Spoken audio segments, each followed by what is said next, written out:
BCom second year के प्यारे विद्यार्थियों, आपने इनकम टैक्स में अपना चौथा हेड कैपिटल गेंस पूंजी लाभ चल रहा है। तो इसमें मैंने पीडीएफ में आपको इससे संबंधित जो इसके प्रावधान और नियम हैं वो भेजे हैं, वो आपने अच्छी तरह से पढ़ लिए होंगे। और कुछ फार्मूले हैं कि किस तरह से taxable capital gain long term और शॉर्ट टर्म कैलकुलेट किया जा सकता है, और कब लॉन्ग टर्म कैपिटल गेन होगा, कब शॉर्ट टर्म कैपिटल गेन होगा, ये आपको पता होना चाहिए। ये सब आप थ्योरेटिकल जो कंसेप्ट है, जो आयकर के प्रावधान हैं, उनके पढ़ने से ही आपके ध्यान में आएगा कि किस तरह से पूंजी लाभ की गणना की जा सकती है। आज मैं आपको एक प्रैक्टिकल क्वेश्चन करवाने जा रहा हूँ, जिसमें आप ध्यान देंगे कि किस तरह से कैपिटल गेन की गणना की जाती है। इससे पहले मैं आपको याद दिलाना चाहता हूँ, रिवाइज कराना चाहता हूँ कि किसी संपत्ति में जब लॉन्ग टर्म कैपिटल गेन होता है तो उसमें 3 साल से ज़्यादा अवधि, 36 महीने से ज़्यादा अवधि, और शेयर वगैरह में 12 माह की अवधि। तो उसमें क्या होता है कि जो पूंजी संपत्ति बेची गई है उसका सेल्स कंसिडरेशन आप शुरुआत में लेके चलेंगे, और उसमें से 3 चीज़ें घटती हैं। क्या? एक तो कॉस्ट ऑफ ट्रांसफ़र अगर कोई है वो घटेगी, हस्तांतरण की वे। दूसरा, उसकी इंडेक्स कॉस्ट ऑफ एक्विजिशन, प्राप्ति की सूचकांकी लागत घटती है। और तीसरा, कॉस्ट ऑफ इम्प्रूवमेंट, अगर उसमें कोई सुधार वगैरह किया गया है तो वो कॉस्ट ऑफ इम्प्रूवमेंट इसमें से माइनस करते हैं। और शॉर्ट टर्म जो कैपिटल गेन होता है, जिसमें 36 महीने से 3 साल से कम की अवधि में किसी संपत्ति का ट्रांसफर हो और अंश प्रतिभूति वगैरह में 12 माह से कम अवधि के ट्रांसफर हो, तो उसमें क्या होता है कि जो सेल्स कंसिडरेशन है उसमें से उसकी प्राप्ति की लागत घटाई जाती है, उसको इंडेक्स या सूचकांकित नहीं किया जाता है। तो आपको क्या है कि एक तो आपकी किताब में फाइनेंशियल ईयर के हिसाब से इन्फ्लेशन इंडेक्स दिए हुए हैं, वो आपको सारे इंडेक्स जो है ना वो अच्छी तरह से आपको याद करने हैं। और इंडेक्स के बारे में कुछ इंडेक्स तो ऐसे हैं कि जैसे अभी आपका 2001-2002 का जो इंडेक्स है, जो बेस अपना वो 100 है, और 2019-20 जो फाइनेंशियल ईयर अपना है उसका जो इंडेक्स है वो है 289। तो बेस ईयर का इंडेक्स 100, 2001-2002 का, और जो अपना फाइनेंशियल ईयर अभी जो है 2019-20 उसका 289। ये दो तो आप मोटा मोटी याद रखेंगे क्योंकि ये बार बार काम आते हैं। और इसके अलावा जो बीच के फाइनेंशियल ईयर के जो इंडेक्स नंबर हैं, जो कॉस्ट इन्फ्लेशन इंडेक्स हैं, वो कई बार एग्जामिनर क्वेश्चन में दे देता है जनरली, लेकिन अगर नहीं देता है तो ये अपेक्षा की जाती है कि ये सारे जो कॉस्ट इन्फ्लेशन इंडेक्स हैं वो आपने याद कर लिए हैं और आपकी टिप्स पे हैं। लेकिन जो 2001-2002 का जो इंडेक्स है सो वो हमेशा आप याद रखिए। 2019-20 का जो 289 है, 289 है, उसको हमेशा याद रखिए। तो इसमें संपत्ति की जो सूचकांकित लागत जो आप याद करोगे, उसमें जैसे मैंने आपको फार्मूला बताया था कि हस्तांतरण वर्ष का लागत मुद्रास्फीति सूचकांक और प्राप्ति वर्ष का लागत मुद्रा सूचकांक, संपत्ति का मूल्य गुणा हस्तांतरण वर्ष का लागत मुद्रास्फीति सूचकांक बटा में प्राप्ति वर्ष का लागत मुद्रास्फीति सूचकांक। इसी तरह से सुधार की लागत में जो सुधार की लागत है गुणा जिस वर्ष में सुधार, जो गत वर्ष अपना अभी 2019 उसका सूचकांक बटा में जिस साल में सुधार किया गया उस साल का इंडेक्स। तो ये एक क्वेश्चन जो है आपकी बुक में बहुत ही इंपॉर्टेंट और इंटरेस्टिंग क्वेश्चन है, क्वेश्चन नंबर 12। मैं आपको पढ़ के सुनाता हूँ, आप अपने टेक्स्ट बुक में आप पढ़ करके देखिए इसको। और ये जो क्वेश्चन मैं समझाने जा रहा हूँ इसमें ये मैं आपको क्लियर करना चाहता हूँ। तो इसमें क्या है कि श्री सीताराम ने 1 नवंबर 2019 को एक मकान 40 लाख रुपए में बेचा। यह मकान उन्होंने 1980 में 80,000 की लागत से बनवाया था एवं रिहायशी उपयोग में आ रहा था। इसके अतिरिक्त उनके पास एक मकान और है। इसी संपत्ति को उन्होंने 25,50,000 रुपये में बेचने का अनुबंध 1 अप्रैल महीने में 2019 में किया था। वह 1 लाख रुपये अग्रिम प्राप्त किए थे। जुलाई 2019 में अनुबंध पूर्ण न होने पर श्री सीताराम ने अग्रिम प्राप्त राशि जब्त कर ली। मैं आपको एक बात बताना चाहता हूँ कि अगर पूर्व में किसी संपत्ति को बिक्री करने का प्रयास किया गया, अग्रिम कुछ लिया हो और वो अनुबंध न हो पाया हो, तो इस तरह से प्राप्त जो अग्रिम की जब्ती की राशि है वो अन्य साधनों से आय शीर्षक में कर योग्य होगी, कैपिटल गेन में नहीं होगी। पहले तो क्या है कि इससे पहले के वर्षों में कॉस्ट ऑफ एक्विजिशन को लेस कर देते थे इस राशि से, लेकिन अभी क्या है कि ये जो जब्त की राशि है इसको इनकम फ्रॉम अदर सोर्सेज में अपन शामिल करेंगे। जो 1 लाख रुपए इस क्वेश्चन में जब्त किए गए हैं यहाँ अपन कोई शो नहीं करेंगे सॉल्यूशन में।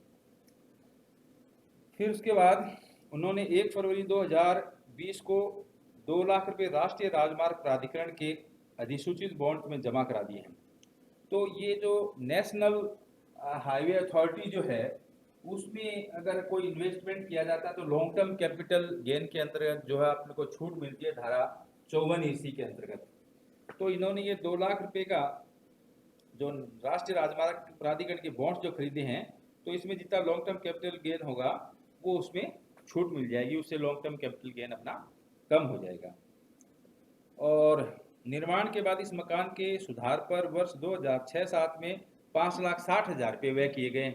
ये सुधार की लागत है, तो सुधार की इंडेक्स कॉस्ट अपन निकालेंगे और ये भी सेल्स कंसिडरेशन में से लेस करेंगे। कर योग्य पूंजी लाभ की गणना कीजिए। मकान के विक्रय पर दलाली 3% की एवं 10,000 रुपये अन्य व्यय में। तो ये कॉस्ट ऑफ ट्रांसफर है, हस्तांतरण के व्यय हैं जो सेल्स कंसिडरेशन है उसमें से लेस हो जाएंगे। और 1 अप्रैल 2001 को मकान का उचित बाजार मूल्य 7 लाख रुपए था। वित्तीय वर्ष 2006-07 का लागत वृद्धि सूचकांक 122 है। तो ये आपका क्वेश्चन है। तो इस क्वेश्चन में क्या है कि देखो ये जो मकान है वो कब बेचा है, 1 नवंबर 2019 को 40 लाख रुपए में बेचा सेल्स कंसिडरेशन। तो इस क्वेश्चन को हल करने के लिए अपन क्या करेंगे, पहले ये कॉलम्स खींचेंगे इसमें, और कॉलम्स में आप इसके 2 कॉलम इधर खींच लीजिए और इधर ये पार्टिकुलर्स का कॉलम है, अमाउंट का इनर कॉलम और अमाउंट का आउटर कॉलम। और इसमें आप क्या हेडिंग देंगे, computation of capital gain of Shri Sitaram for the assessment year 2020-21, ये है इसका हेडिंग लगा लीजिए, computation of capital gain of Sitaram for the assessment year 2020-21। Particulars लिखिए, अमाउंट और अमाउंट, ये इसके कॉलम हैं। अब आप इस क्वेश्चन के सॉल्यूशन की शुरुआत किस तरह से करेंगे कि सबसे पहले तो ये देखिए कि ये जो मकान है ये कब बेचा है और कब खरीदा है। तो 3 वर्ष से ज़्यादा की अवधि है तो लॉन्ग टर्म कैपिटल गेन होगा, क्योंकि खरीदे हुए काफ़ी साल हो गया और अभी ये बिक्री हो रहा है। तो सबसे पहले इसमें आप शुरुआत करेंगे तो उसमें लिखेंगे आप कि जो विक्रय प्रतिफल है सेल्स कंसिडरेशन वो कितना है। तो इसमें बताया है कि ये मकान 40 लाख रुपए में बेचा है, तो आप यहाँ लिखेंगे सेल्स कंसिडरेशन 40 लाख रुपए। शुरुआत करेंगे सेल्स कंसिडरेशन 40 लाख रुपए से, ठीक है। सेल्स कंसिडरेशन लिखने के बाद इस मकान में जैसे मैंने आपको बताया कि लॉन्ग टर्म कैपिटल गेन की सिचुएशन में जो सेल्स कंसिडरेशन उसमें 3 चीज़ें माइनस होती हैं, कॉस्ट ऑफ ट्रांसफर अगर कोई है, और इंडेक्स कॉस्ट ऑफ एक्विजिशन और इंडेक्स कॉस्ट ऑफ इम्प्रूवमेंट अगर कोई है। तो ये जो इंडेक्स कॉस्ट ऑफ एक्विजिशन है ये इस क्वेश्चन में है, कॉस्ट ऑफ ट्रांसफर भी है और इंडेक्स कॉस्ट ऑफ इम्प्रूवमेंट भी है, तीनों चीज़ें हैं। तो इसमें सबसे पहले आप क्या करेंगे कि सेल्स कंसिडरेशन में जो इसके ट्रांसफर हुए हैं वो कितने हुए हैं, मकान के विक्रय पर दलाली 3% और 10,000 रुपये अन्य व्यय हुए, यानी कि 40 लाख रुपए जो है इसका 3% निकालिए आप, 1,20,000। तो इस तरह आप लिखेंगे सेल्स कंसिडरेशन के नीचे less transfer expenses 3% of 40 lakh plus 10,000। तो 1,20,000 में 10,000 रुपये आप जोड़ लो, कितने हो गए 1,30,000। तो ट्रांसफर व्यय 1,30,000 रुपये। अब दूसरी बात आती है कि जो इस मकान की इंडेक्स कॉस्ट ऑफ एक्विजिशन है वो कितनी है। ये मकान कब खरीदा था, 1980 लागत से बनवाया था, लेकिन जब इसका बाजार मूल्य दिया हुआ है 1 अप्रैल 2001 को, तो वो मूल्य लेंगे। ठीक है, जो 1 अप्रैल 2001 से पहले जो मूल्य है वो गौण हो जाएगा, और 1 अप्रैल 2001 का जो मूल्य है वो लेंगे which ever is more, which ever generally ज़्यादा पाएगा 2001 का पुरानी की बजाय तुलना में। ठीक है, तो अभी 1 अप्रैल 2001 को इसका जो उचित बाजार मूल्य है वो क्वेश्चन में दे रखा है, तो अपन क्या करेंगे कि इसकी इंडेक्स कॉस्ट ऑफ एक्विजिशन जो लेस करेंगे, इंडेक्स कॉस्ट ऑफ एक्विजिशन, उसमें ये मकान की वैल्यू 2001 में कितनी थी, 7 लाख, इनटू ऊपर कौन सा इंडेक्स लिखते हैं, अपने वित्त वर्ष का जो अभी अपना फाइनेंशियल ईयर है 2019-20 अपना फाइनेंशियल ईयर है, उसका जो इंडेक्स है वो 289,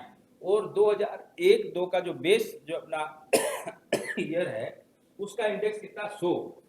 मैंने आपको याद करने के लिए बताया कि जो 2001-2 का इंडेक्स 100 और 19-20 का 289, ये तो आपको याद करके ही रखना है। ठीक है, तो अभी इसमें इंडेक्स कॉस्ट ऑफ एक्विजिशन में आपने क्या किया कि जो 7 लाख रुपए है 1 अप्रैल 2001 को जो मूल्य था वो शुरू में कितने बनवाया था वो कौन हो गया, तो 1 अप्रैल 2001 का 7 लाख इंटू जिस जो अपना फाइनेंशियल ईयर है उसका इंडेक्स अपॉन बेस ईयर का इंडेक्स 100, तो 7 लाख इंटू 289 अपॉन 100, ये हो गया 20,23,000 रुपये।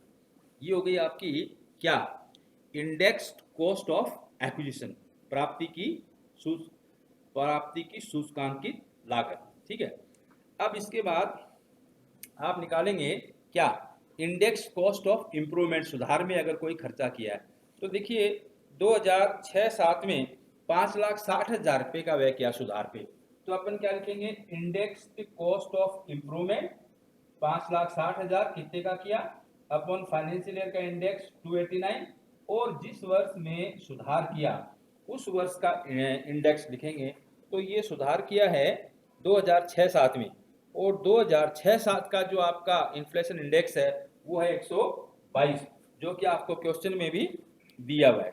ठीक है, तो इसमें सुधार की लागत में क्या हो गया, इंडेक्स कॉस्ट ऑफ इंप्रूवमेंट में 5,60,000 इंटू 289 अपॉन 122, ये वैल्यू आ गई आपकी 13,26,557, ये आ गई आपकी सुधार की लागत। तो अब इन्हें जो आपकी सेल्स कंसिडरेशन 40 लाख है उसमें आप transfer expenses, cost of acquisition, index cost of acquisition, index cost of improvement, तीनों को जोड़ दीजिए, इसमें से माइनस कीजिए, 40 लाख में से 34,79,557, तो 5,20,443, ये आपका बचता है लॉन्ग टर्म कैपिटल गेन। अब क्योंकि इस करदाता ने नेशनल हाईवे अथॉरिटी के बॉन्ड्स खरीदे हुए 2 लाख के, तो इसमें लॉन्ग टर्म कैपिटल गेन में उस 2 लाख रुपए की धारा अंडर सेक्शन 54 इसी में 2 लाख रुपए की लॉन्ग टर्म कैपिटल गेन में छूट मिल जाएगी, तो लेस लिखेंगे कैसे, लेस एग्जम्पशन अंडर सेक्शन 54 इसी investment in notified bonds of NHA, national highway authority of India. ठीक है, तो ये आपकी 2 लाख, तो 5,20,000 में 443 घटाओ, कितने बच गए, 3,20,443, ये आपका taxable long term capital gain आ गया, इसको बोलेंगे taxable long term capital gain. तो ये जो आपका क्वेश्चन है आपके टेक्स्ट बुक का, जो आपकी टेक्स्ट बुक है इसका जो क्वेश्चन नंबर 12 है, ये मैंने आपको समझाने की कोशिश की है कि किस तरह से आप लॉन्ग टर्म कैपिटल गेन की गणना इसमें कर सकते हैं। एक बार दोबारा मैं मोटा मोटी आपको समझा दूं कि एक तो इस क्वेश्चन में जो एडवांस में पहले बिक्री करने की कोशिश की थी, जो जब्त कर ली गई एडवांस राशि बिक्री का सौदा नहीं हुआ, वो अदर सोर्सेज की इनकम मानी जाएगी। दूसरी इसमें क्या है कि सेल्स कंसिडरेशन जितना है वो आप पहले लिखेंगे 40 लाख, और उसमें से cost of transfer, index cost of acquisition और इंडेक्स कॉस्ट ऑफ इंप्रूवमेंट, ये तीनों जोड़ करके इसमें से घटाएंगे तो आपका आया लॉन्ग टर्म कैपिटल गेन। और लॉन्ग टर्म कैपिटल गेन को एग्जम्प्ट कराने के लिए एग्जम्पशंस आपकी बुक में दिए हुए हैं, कि फलानी फलानी चीज़ में अगर अपन इन्वेस्टमेंट करते हैं तो धारा 54 में वेरियस सेक्शन से उसके अंतर्गत छूट मिलती है। तो इसमें एनएचए के जो 2 लाख के बॉन्ड्स खरीदे हैं तो वो धारा 54 इसी में 2 लाख की यहाँ छूट मिल जाएगी। तो बाकी आपका जो टैक्सेबल कैपिटल गेन है वो है 3,20,443। तो ये कैपिटल गेन कैसे कैलकुलेट होता है ये आपके दिमाग में प्रोसेस बैठ जानी चाहिए। आज के लिए इतना। Thank you very much.